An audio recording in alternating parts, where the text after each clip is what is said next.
Oke. Sebetulnya prinsipnya sama untuk praktikum kita yang hari ini juga praktikum kita sebelum-sebelumnya. Untuk laporannya dikumpulkan tanggal berapa ya kira-kira? Kita kesepakatan aja mungkin. Permisi Ibu, waktu itu saya bertanya ke Ibu, kata Ibu setelah UAP dari histopatologi. Ya, setelah UAP berarti setelah UAP itu kira-kira tanggal berapa? Apa sudah keluar untuk jadwal UAP-nya? Belum keluar Ibu jadwalnya. Oh ya ya oke. Berarti kita nunggu jadwalnya ya. Nanti eh, apa?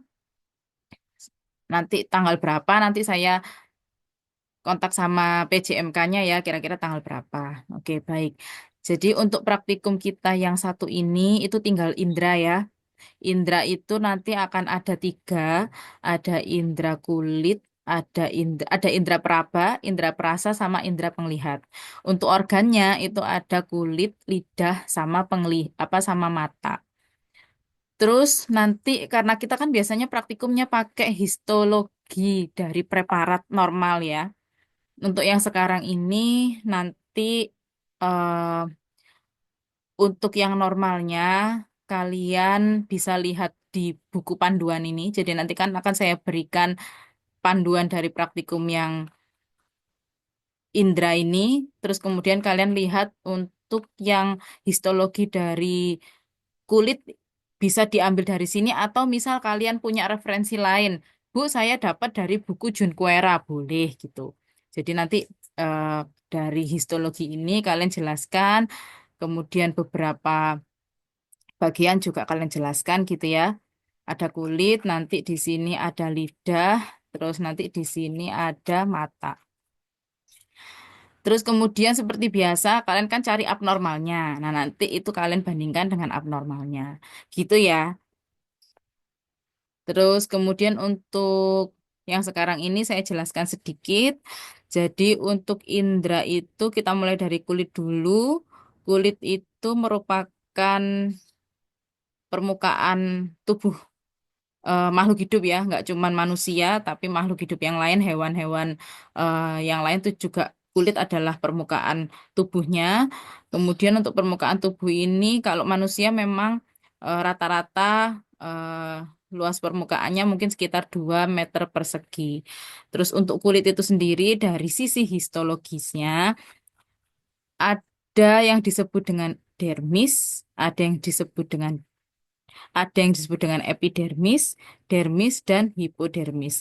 Bedanya di mana? Kalau epidermis ini adalah lapisan paling atas kulit. Jadi ini udah tampak luar ya. Yang hipodermis adalah lapisan yang paling dalam. Yang epidermis ini terdiri dari biasanya sel-sel kuboid yang dia selalu berproliferasi. Kemudian dermis ini lebih banyak kepada matriks ekstraseluler, sama juga hipodermis. Cuman bedanya kalau hipodermis itu untuk jaringan dari kolagennya itu lebih banyak. Kalau yang di dermis masih lebih banyak sel-selnya. Kemudian epidermis ya, untuk epidermis itu berisi jaringan nonvaskular dan bergantung pada lapisan dermis yang mendasari untuk mendapatkan nutrisi dan pembuangan dengan cara difusi melalui dermoepidermal junction. Epidermis memiliki beberapa jenis sel, ada keratinosit sebagai sel induk, melanosit, kemudian itu pigmennya, jadi pigmen yang membuat warna kulit itu disebut dengan melanin. Terus kemudian ada Langerhans itu adalah sel-sel imun yang ada di kulit juga. Terus kemudian ada sel reseptor yang disebut dengan sel Merkel. Jadi kalau kita dicubit atau disentuh kan akan terasa. Nah, itu yang bekerja adalah sel Merkelnya atau mekanoreseptornya. Terus kemudian ada bagian dermis. Dermis itu jaringan ikat tidak teratur ya, lebih kepada matriks ekstraseluler. Kemudian dermis sama epidermis yang atasnya tadi dipisahkan oleh membran basalis. Kalau dilihat di sini ada bagian yang lebih ungu keping-pingan, ya ini epidermis. Nah, batas ini yang disebut dengan apa namanya sel basalis tadi atau membrana basalis. Kemudian ketebalan epidermis sama dermis sendiri itu tiap bagian berbeda. Kalau yang paling tebal berada di telapak tangan itu eh, sama telapak kaki itu lapisan dermisnya itu dia paling tebal. Terus kemudian yang paling tipis ada di kelopak mata. Terus kemudian pada usia tua dermis itu menjadi tipis dan kehilangan elastisitasnya, sehingga disebut dengan keriput ya. Terus kemudian kalau hipodermis itu lapisan lebih dalam lagi daripada dermis, itu merupakan bisa termasuk dengan lapisan subkutan, terdiri atas jaringan ikat dan jaringan adiposa. Kalau di dermis dia tidak ada adiposanya. Kalau yang jaringan hipodermis dia ada adiposa, itu lebih ke sel-sel lemak ya. Terus hipodermis itu selain ada sel-sel lemak, itu juga banyak sekali pembuluh getah bening atau pembuluh darah. Lapisan hipodermis memiliki fungsi sebagai penahan terhadap benturan ke organ tubuh bagian dalam dan memberi bentuk pada tubuh, mempertahankan suhu tubuh dan sebagai tempat penyimpan cadangan makanan. Kalau di bagian perut itu dia kan yang hipodermis ini yang dia irisan dengan nanti ada apa lapisan perut baru kemudian usus. Jadi ini organ yang lebih dalam lagi untuk hipodermisnya. Seperti ini strukturnya. Yang berikutnya adalah lidah. Lidah merupakan organ pengecap ya. Untuk organ pengecap ini dia berada di rongga mulut. Kemudian lidah itu pangkalnya atau akarnya itu melekat pada dasar mulut membentuk bagian dinding depan faring. Kemudian membran mukosa pada permukaan bawah lidah sifatnya licin dan tidak terdapat tunika mukosa. Pada permukaan atas terlihat banyak tonjolan-tonjolan yang disebut dengan papil lidah. Nah, papil lidah ini yang memberikan kesan kasar, tapi papil itu juga yang nantinya merupakan perasanya atau pengecapnya tuh di situ, di papilnya itu. Papilla filiformis terdapat di atas seluruh permukaan lidah, umumnya tersusun dalam barisan-barisan sejajar dengan sulcus terminalis. Filiformis bentuknya kurang lebih seperti kerucut, langsing dan tingginya 2 sampai 3 mm. Bagian tengahnya terdiri atas jaringan propria dan epitel yang meliputi papilla sebagian besar mengalami pertandukan yang cukup keras sifatnya. Papilla fungiformis letaknya di antara deretan papilla filiformis. Jadi yang paling terlihat nanti papilla filiformis, terus kemudian di antara papilla filiformis itu ada papilla fungiformis. Kemudian ada papilla circumvallata, kemudian ada papilla foliat. Kalau dilihat dari histologinya, histologinya di sini, ini kan ada papilla filiformis. Nah, di antara papilla filiformis itu yang bentuknya seperti akar gigi begini, itu disebut dengan papilla fungiformis.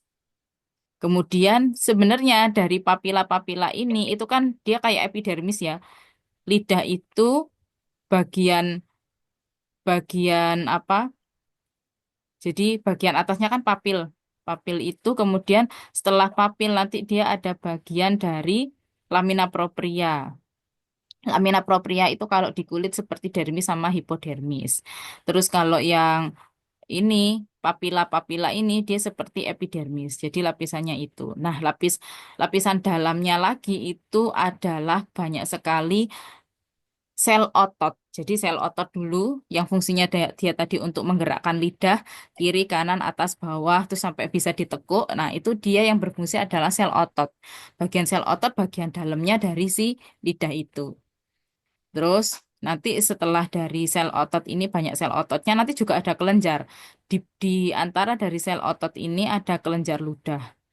Ada kelenjar ludah yang fungsinya untuk mengeluarkan ludah. Terus kemudian eh, ada bagian lamina propria seperti dermis dan hipodermis. Terus kemudian ada bagian dari papila. Ini adalah indera pengecapnya di sini.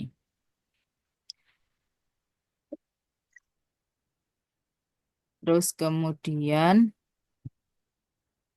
nah ini tadi adalah papila, eh, bagian papila filiformis yang dia diperbesar.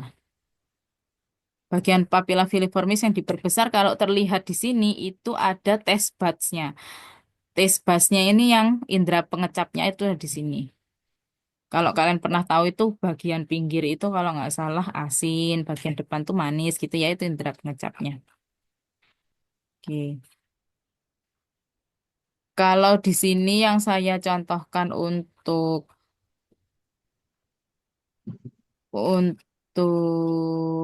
abnormalnya di sini ada leukoplakia. Leukoplakia itu kondisi seperti eh, kanker tapi belum kanker. Jadi awal awal terjadinya awal awal kanker. Jadi kalau misalnya seperti kanker rahim itu dia masih tahap awal, masih displasianya. Biasanya karena banyak merokok, alkohol, kemudian terinfeksi virus EBV sama HIV juga bisa. Terus kemudian kita masuk ke indera penglihat. Indera penglihat di sini termasuk mata ya. Indera penglihat ya memang mata, sorry. Untuk mata itu memang salah satu organ penting dalam tubuh. Mata itu dibagi menjadi, jadi dinding bola mata disusun atas tiga lapisan. Ada tunika fibrosa, ada tunika vascularis. Tunika fibrosa merupakan lapisan luar bola mata terdiri atas sklera dan kornea. Lapisan terluar kornea dan sklera masing-masing mempunyai fungsi yang berbeda. Kornea berfungsi sebagai pelindung mata dari infeksi dan kerusakan struktural serta membiaskan cahaya ke lensa dan retina. Sklera merupakan mantel atau pelindung mata agar tetap mempertahankan bentuknya saat ada tekanan dari internal maupun eksternal. Sklera tertutup atas selaput transparan yang disebut dengan konjungtiva. Kornea dan sklera dihubungkan oleh limbus. Ada yang disebut dengan lapisan berikutnya, tunika vascularis merupakan bagian tengah bola mata yang disebut dengan koroid, badan siliaris dan iris. Lapisan kedua terdiri dari iris, badan siliaris dan koroid. Iris ini berfungsi untuk pengaturan akomodasi pupil. Jadi iris ini seperti banyak sel ototnya karena dia untuk mengatur pupil, besar kecilnya pupil. Terus kemudian untuk badan siliaris memproduksi aqueous humor dan terletak di antara iris dan koroid. Koroid berfungsi untuk memasuk oksigen dan nutrisi ke bagian luar luar dan dalam retina. Fungsi lain dari koroid adalah menyerap cahaya, termoregulasi dengan menghilangkan panas dari mata dan juga mengatur tekanan intraokuler atau tekanan dalam mata dengan mengontrol vasomotor aliran darah. Kemudian ada tunika neuralis, lapisan retina merupakan lapisan pada bola mata yang terdiri atas retina. Lapisan terdalam dari mata adalah retina. Retina merupakan bagian mata yang peka terhadap cahaya, mengandung sel-sel kerucut dan sel batang. Nah, sel kerucut dan sel batang inilah nantinya yang menghubungkan ke sel saraf sehingga kita bisa melihat. Itu yang dia menerjemahkan sinyal apa atau dari sel-sel kerucut ini yang menerjemahkan oh ini bentuk bayangan ini misalnya, oh ini bentuk dari laptop, oh ini bentuk dari bentuk dari meja, kursi, gitu. Itu adalah sel kerucut dan sel batang. Kemudian kalau dilihat dari histologinya ya, histologi. Jadi mata itu kalau dia dibelah itu dia terdiri dari tiga lapisan tadi ya. Tiga lapisan tadi, yang paling luar adalah lapisan tunika fibrosa, vascularis, sama neuralis. Tunika fibrosa itu kalau dilihat dari ini, dia adalah bagian dari sklera ini ya, tunika fibrosa. Terus kemudian tunika vascularis, lebih ke koroid, sama nanti ada tunika neuralis, ada sel-sel kerucut. Ada, nah ini bagian dari retina ini. Bagian retina. Terus kemudian ini adalah rod nukleinya, ini kemudian koroidnya dia di sini. Terus ini sklera, sklera. Kalau dilihat dari lapisannya, sklera itu dia bagian luar. Jadi bagian luar banget. Kalau kita lihat ini adalah lensa ya.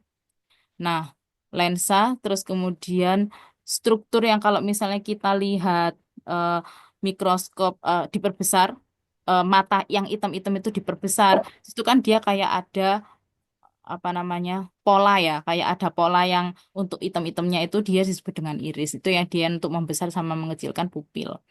Terus yang kornea, kornea itu apa yang lapisan paling luarnya. Jadi kalau orang-orang tua yang sudah lanjut usia, kan ada tuh operasi katarak. Nah, itu dia yang dioperasi adalah korneanya. Yang dibersihkan itu adalah korneanya di bagian kornea. Nah, bagian kornea nanti irisnya ini yang untuk membesar kecilnya pupil. Nah, pupil itu adalah yang di tengahnya ini sebelumnya apa? Sebelum lensa. Jadi itu adalah pupil. Baru nanti dia lensa ini kan meneruskan cahaya, nanti dia sel-sel ke sel-sel apa namanya sel-sel kerucut dan sel-sel batang. Nah, sel-sel kerucut dan sel-sel batang itu ada di sekitar sini. Nah, terus di bagian sklera ini nanti, di bagian sklera itu ada yang bagian sebelah sini nanti akan ada eh, bagian tunika dari vaskularis itu nanti yang dia fungsinya ada banyak pembuluh darah. Yang misalnya kalau terinfeksi sesuatu terus kemudian matanya agak merah, nah itu yang berperan ada di bagian koretnya karena dia banyak pembuluh darah. Terus kemudian yang saya tunjukkan di sini untuk abnormalnya ini tentang histologi histopatologi RB. RB itu retinoblastoma. Retinoblastoma adalah tumor atau kanker tumor ganas atau kanker yang dia karena genetik, karena keturunan. Jadi kalau dilihat di gambaran histopatologi RB-nya itu untuk apa retinoblastoma itu terdiri dari beberapa jenis. Di sini ada yang disebut dengan Rosette Flexner Wintersteiner. Ini adalah jenis dari si kankernya itu. Jadi ini jenis dari roset roset karena roset itu karena seperti karena seperti bunga bentuknya sel-selnya. Jadi eh, apa sel kankernya itu membentuk bulatan-bulatan seperti bunga yang berkumpul. Begitu. Jadi kalau ini adalah apa mata normal ya. Jadi yang dimaksud tadi lapisan-lapisan tunika fibrosa itu adalah lapisan paling luar. Kemudian vaskular tunik itu, tunika vaskularis tadi itu ada yang di tengah ini. Kemudian ada yang disebut dengan tunika neuralis, dia ada di bagian paling dalam. Nah, ini itu sklera tadi nyambung sama kornea. Terus kemudian ada nanti bagian dari tunika vaskularis itu koroid. Nah, untuk yang bagian tengah di sini ada iris. Kemudian di tengahnya sini nanti akan ada pupil dan ini adalah lensa. Diteruskan ke bintik buta. Di sini nanti ada sel-sel kerucut sama sel batang. Diteruskan ke saraf baru kita bisa melihat. Betul. Sekali lagi untuk tugasnya ya. Jadi untuk histologinya ini kan kalian membandingkan antara histologi yang normal dengan yang abnormal. Nah, untuk yang abnormal sama normal kali ini kalian tidak melihat dari preparat, tapi cari di referensi yang normal itu seperti apa, yang tidak normal seperti apa. Kemudian juga yang lidah juga yang normal seperti apa, yang tidak normal seperti apa, yang mata juga yang normal seperti apa, yang tidak seperti apa. Begitu mungkin penjelasan dari saya.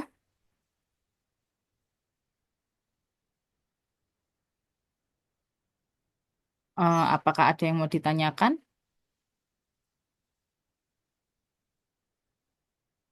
Kalau histologi banyaknya itu referensinya di Junquera. Junquera ini banyak banget ada di perpus kita. Di perpus tuh banyak Junquera itu bagus-bagus. Teks dan atlas histologi. Oke. Mungkin begitu ya, Dek ya, untuk penjelasannya. Mudah-mudahan berkah apa yang kita lakukan ini. Sekali lagi saya mohon maaf tidak bisa hadir untuk praktikum offline. Mohon untuk tetap dikerjakan supaya kita sama-sama belajar ya untuk apa pembelajaran di histopatologi ini. Terima kasih. Jika memang tidak ada pertanyaan, saya tutup. Wassalamualaikum warahmatullahi wabarakatuh.